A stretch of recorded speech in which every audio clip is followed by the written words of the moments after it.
नमस्कार. मी अभिनेत्री अपूर्वा सोनार. सावित्री शक्तिपीठ, महाराष्ट्र, पुणे ह्याची मी राज्याध्यक्ष आहे. महात्मा ज्योतिबा फुले आणि सावित्रीबाई फुलेंना माझा विनम्र अभिवादन आणि सर्वांना माझा जय ज्योती, जय सावित्री. मैत्रिणींनो, माझा आजचा विषय आहे, स्वतः आईवडील बनून बघा. आईवडील बना. आपण बरेचदा म्हणजे सध्या आता अशी परिस्थिती आहे, आपण बरेच वृद्धाश्रम पाहतो. असे काही कुटुंब बघतो, की तिथे त्यांच्या म्हणजे मुलाच्या आई-वडिलांना नीट वागणूक दिल्या जात नाही. म्हणजे ते कुठेतरी आपल्या एका रूममध्ये पडलेले राहतात. त्यांच्याशी कोणी बोलत नाही. त्यांच्या म्हणजे एक केवळच त्यांचं करायचं म्हणून केलं जातं. पण हे कितपत योग्य आहे? आणि आपल्यावर खरंच असे संस्कार आहे का? प्रत्येकाने एक गोष्ट लक्षात घ्यायची, ते ज्या अवस्थेत आहे, उद्या आपल्याला सुद्धा त्या अवस्थेत जावं लागणार आहे. त्यामुळे आणि असं म्हणतात ना, म्हातारपण हे खरंच बालपणच असतं आणि खरंच मैत्रिणींनो, हे असंच असतं. आपण जेव्हा मुलाचे आई-वडील ह्यात हा जर ग्रह करून त्या व्यक्तींशी वागलो ना किंवा हे त्यांचे आई-वडील, माझे आई-वडील नाही, तर इथे हा फरक इथे जर केला नाही ना, तर नक्कीच ज्या घटना घडत असतात, त्या घडत नाही. कधीतरी बरेचदा म्हणजे त्या आई-वडिलांना असं वाटतं, म्हातारपण असतं हो, ते फार वेगळं असतं. ते कधी-कधी मुद्दामून करीत नाही. त्यांच्याच्यानी सहज त्या गोष्टी होऊन जातात आणि काही-काही गोष्टी त्यांना आठवत नाही. त्यामुळे ते वारंवार त्याच त्या सांगत असतात. त्यामुळे आपण उगाचच इरिटेट होतो. ही प्रत्येकाच्या लाईफमध्ये ही वेळ येत असते. पण तेव्हा आता आपण तरुण असतो.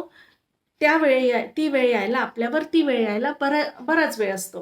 त्यामुळे आपल्याला त्या गोष्टीची गांभीर्यता लक्षात येत नाही.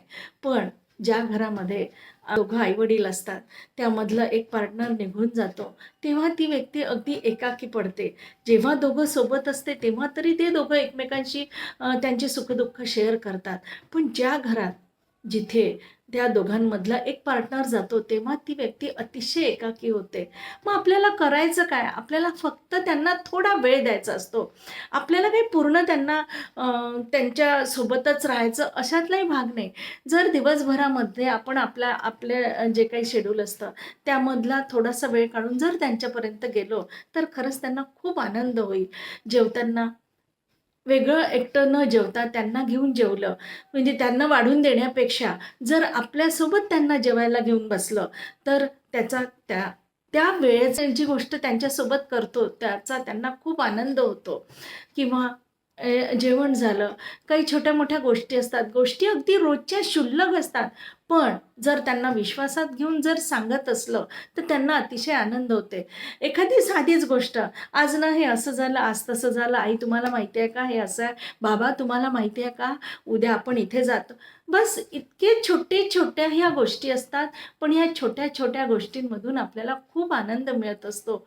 एखाद्या वेळेला रोज नाही, पण एखाद्या वेळेला जर त्यांच्याजवळ गेलं, "बाबा औषधं संपलेत का? आई औषध संपली का?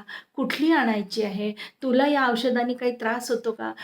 अशा छोट्या-छोट्या गोष्टी जरी आपण त्यांच्याशी या गोष्टीमध्ये त्यांची विचारपूस केली, त्यांची थोडीशी तर त्यांना खरंच खूप आनंद होतो. एखादा फोन आला, समजा त्यांना सांगितलं, "आज ना ह्यांचा-ह्यांचा फोन आला होता.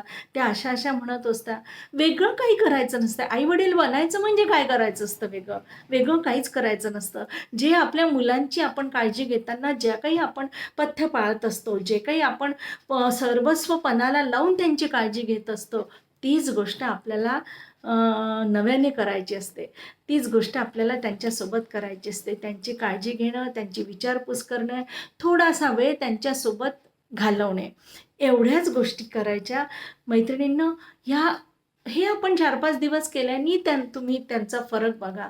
त्यांच्या चेहऱ्यावर आनंद होईल आणि खरंच आपलं कर्तव्यही आहे ते आणि हे असं जर आपण करत राहिलो, तर खरंच त्यांना त्यांना बरेचदा असं होतं, की मुलं सांभाळायला तयार असतात, पण काही आई-वडील राहायला तयार नसतात.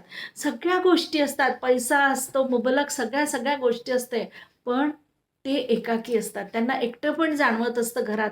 म्हणून त्यांना मग वृद्धाश्रम हा पर्याय आवडतो. तो यासाठी की त्यांच्या वयाचे लोकं तिथे असतात. त्यांच्याशी गप्पा मारतात. त्यांचं एक रुटीन असतं. म्हणून बरेच पॅरेंट्स तो पर्याय निवडतात.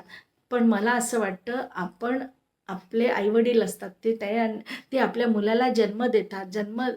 देतात आणि खूप काबाड कष्ट करून ते त्यांच्या मुलांना वाढवतात, त्यांना संस्कार देतात.